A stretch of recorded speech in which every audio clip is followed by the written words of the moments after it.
안녕하십니까. 법이랑 경매랑 TV의 김동진입니다. 반갑습니다. 이 시간에 기사 하나 소개하겠습니다. 이 기사를 통해서 우리가 생각할 수 있는 법적인 문제에 대해서 같이 한번 고민해 보겠습니다. 특별히 우리 민법에 보면 성관주의 의무라고 하는 게 있거든요. 성관주의 의무에 대해서 한번 살펴보겠습니다. 자, 얼마 전 YTN, MBN 등에서 보도되었던 기사 내용이기도 합니다. 한 남성이 길가에 앉아있다가 갑자기 뒤로 넘어집니다. 이를 본 시민들은 남성에게 다가가 심폐소생술을 합니다. 잠시 뒤 신고를 받은 경찰이 도착하자 시민들은 남성에게서 물러섭니다. 그런데 경찰은 응급처치가 아닌 남성의 주머니에서 신분증을 찾기 시작합니다. 다른 경찰관은 목격자를 찾고 현장 사진도 찍습니다. 그러면 경찰이 도착했으면 자, 경찰은 뭘 해야 돼요? 먼저 응급조치를 해야 되겠죠. 그런데 경찰이 응급조치 대신에 뭘 하냐면 먼저 한 분은 신분증을 찾습니다. 이분이 누군지 확인하기 위해서 신분증을 찾고요. 또 한 분은 그 당시에 사건 발생 당시에 그 현장을 목격했던 목격자이죠. 목격자 이야기를 또 듣습니다. 그러면서 또 현장 사진을 찍습니다. 여러분, 이게 중요한 게 아닌데, 그죠? 아쉽죠? 되게 아쉽습니다. 먼저 응급조치를 해야죠. 자, 이렇게 한 10분을 보내버립니다. 그러니까 골든타임을 어찌 보면 이제 놓친 거죠. 10분이 지나고 이제 경찰이 응급조치를 하긴 했어요. 하긴 했는데 중요한 것은 쓰러지신 분이 뇌 손상을 입어서 의식불명에 빠지게 됩니다. 여기까지가 이제 기사 내용입니다. 아쉽죠? 분명히 아쉽습니다. 근데 이제 이 내용을 그대로 우리가 가지고 보면 좀 서운한 분들 계실 테니까 이걸 좀 각색해 보겠습니다. 이 장면을 구급대원으로 바꾸어서요. 구급대원이 똑같이 현장에 도착을 해서 뭘 했냐면 응급조치하는 대신에 사진도 찍고 신분증도 찾고 이렇게 해서 5분이나 10분 정도를 보내버린 이 상황으로 각색해서 한번 보겠습니다. 그렇게 이제 골든타임을 놓친 결과로서 그 쓰러져 계신 분이 그 현장에서 만약에 돌아가셨다. 자, 이 경우에서 그러면 과연 이 구급대원은 법적 책임을 질 것이냐. 구급대원에게 생각할 수 있는 법적 책임은 크게 세 가지가 있습니다. 첫 번째, 형사상의 책임이 있고요. 두 번째, 행정상의 책임이 있고요. 세 번째, 민사상의 책임이 있습니다. 일단 우리 첫 번째, 두 번째는 일단 나중에 하기로 하고, 자, 이 시간에는 민사상의 책임을 질 것이냐. 일단 결론은 어떻습니까? 여러분, 져야 될 것 같아요? 안 져도 될 것 같습니까? 져야 될 것 같죠? 네, 이게 상식일 것 같죠? 맞습니다. 그게 상식입니다. 그게 상식이고 거의 그게 법입니다. 네. 여러분, 선관주의 의무, 선관이 뭐의 줄임말이냐면 선량한 관리자의 줄임말입니다.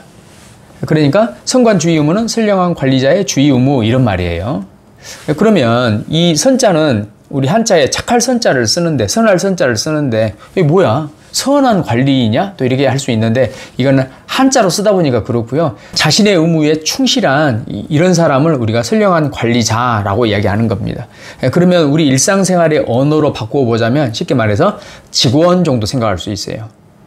직원이라고 하면 어느 분야에 있어서 프로 아니겠습니까? 직원으로 우리가 바꿔 표현해보면 직원으로서 갖는 의무, 이것을 선관주의 의무라고 할 수 있습니다. 이해되시죠? 그럼 여러분, 이 구급대원에게는 지금 선관주의 의무가 있는 거죠. 구급대원이면 그 프로답게 거기에 맞게끔 주의 의무를 다 해야 되는데, 자, 그렇다면 근거가 필요하겠죠. 어떤 법에 근거해서 이 구급대원은 책임을 져야 되느냐. 민법 750조를 생각할 수 있어요. 자, 750조는 이렇게 규정되어 있습니다. 고의나 과실로 인한 위법행위로 타인에게 손해를 가한 자는 그 손해를 배상할 책임이 있다. 이렇게 규정이 되어 있어요. 750조. 자, 그렇다면 그 현장에 있던 구급대원이 여기에 해당하는지를 봐야 되겠죠. 만약에 750조에 해당한다면 이 구급대원은 책임을 져야 됩니다. 무엇에 대한 책임입니까? 사망에 대한 책임을 져야 되는 거예요. 자, 그러면 일단 750조에 해당하는지 한번 봅시다. 먼저 고의나 과실이 있었는지. 자, 고의가 있었습니까? 고의라고 하는 것은 이 사람을 죽이려고 한 어떤 의도, 이게 있었어요? 그건 없었죠. 죽이려고 하진 않았잖아요. 그래서 고의는 일단 없었고, 두 번째, 과실은 있었습니까? 자, 과실, 열매 과실? 이거 아니죠? 과실이라고 하는 것은 부주의를 말합니다. 부주의. 근데 이제 우리가 상식적으로는 과실이 있어 이렇게 이야기하지만 일단 이건 법이니까 과학적인 기준에 따라서 과실이 있는지를 따져봐야 되는데 그 기준이 되는 게 뭐냐면요. 이 구급대원과 똑같은 일을 하는 다른 일반 구급대원들이 있어요. 이분들이 기준이 되는 거예요. 자, 그렇다면 다른 똑같은 일을, 구급대원과 똑같은 일을 하는 다른 불특정 다수의 구급대원, 이 사람들을 어떻게 표현하느냐? 법적으로는 평균인이라고 표현합니다. 평균인. 이 평균인은 우리 일반 시민을 말하는 게 아니에요. 똑같은 일을 하고 있는 구급대원들을 말하는 겁니다. 만약에 문제되는 사람이 의사였다면 이 사람의 어떤 과실을 평가할 때 누가 기준됩니까? 똑같은 일을 하고 있는 다른 의사들이 기준이 되는 거예요. 이 사람들을 평균인이라 하고요. 또 하나, 우리 법에서는요, 우리 불특정 다수인을 표현할 때 추상이라고 표현합니다. 추상. 자, 그러니까 이때의 평균인은 추상적 평균인이 되는 거죠. 그냥 평균인이라고 부르기도 하고 추상적 평균인이라고도 부르기도 합니다.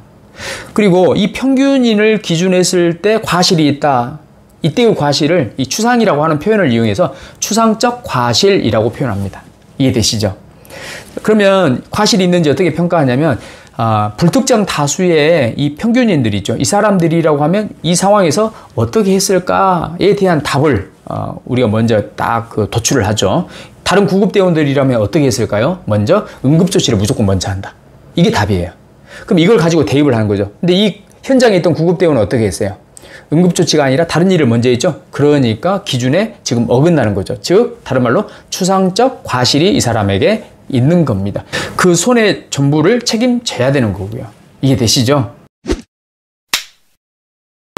이 추상적 과실과 비교되는 과실이 있는데 구체적 과실이라고 하는 겁니다. 구체적 과실. 다른 말로 자기 재산과 동일한 주의 의무를 위반한 경우, 위반한 그 과실. 이건데 이 구체적 과실에 대해서는 다른 기사로 다시 한번 소개를 하겠습니다.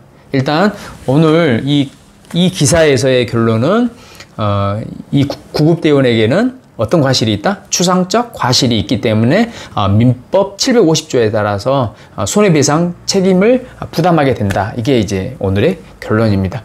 네, 아무튼 추석 명절 잘 보내시고요. 마지막까지 안전사고 없이 행복한 날들이 되었으면 좋겠습니다. 자, 오늘은 여기서 마치겠습니다.